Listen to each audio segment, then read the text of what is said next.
Jewe nitwa Pierrot, nkaba ndi umukatwere photographe muri Agro TV.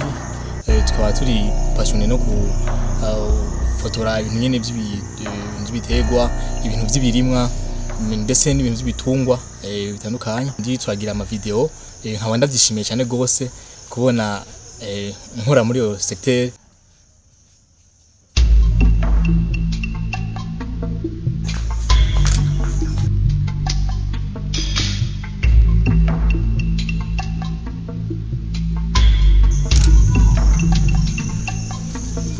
Kuri jewe ça m'a fait plaisir kubona ndi komfotora ibintu vyerekeye ibidukikije, ndi muri nature nk'umuntu w'umujene, bikaba bingira cyane gose ndiko ndagira ama reportage surtout mu vyerekeye ibintu by'indimo, ibintu ibidukikije ndimo.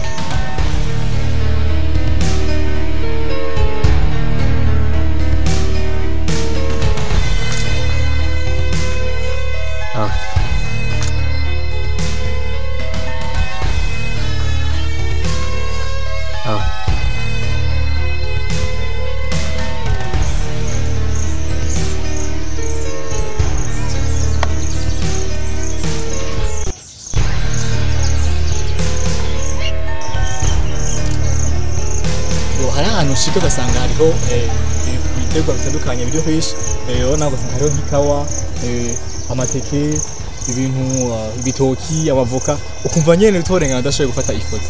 Biraryoshye cyane.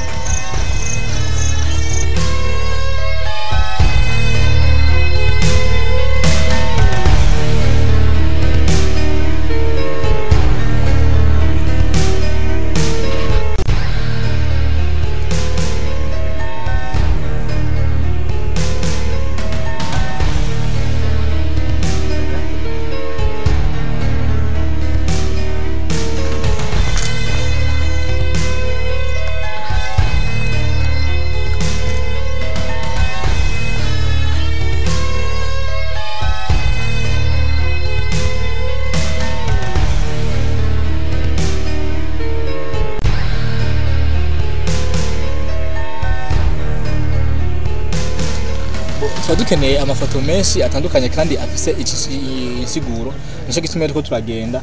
Ntashobora kwihangana mbonye nk'akantu ikintu nk'icyonye kiri très important, surtout muri ino ntuzirano ino hangiro ni hayi. Nico gituma abonye rero nshemagarara aho turanye impene ziko zirarisha. Wow.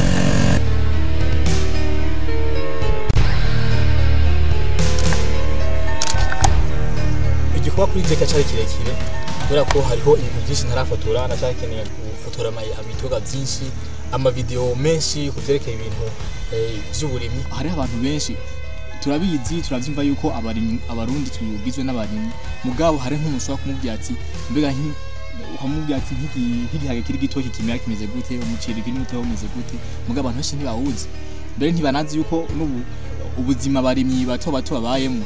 Rero je ndashafise inyota cyane gose cyo kugira ngo gisita cy'uburimyi ndagiteza imbere mu kukimenyekanisha, mu kwerekana amafoto y'ibintu cyo tumanga mu Burundi, kuko ni visi cyane. Rero ndashafise ikuba kirekire gose, nanjye sintori tiro ntabonye yuko nzogeza ahantu secteur y'uburimyi donc mu kuyifotora no kwigeza ahantu abantu benshi batazi ko iri.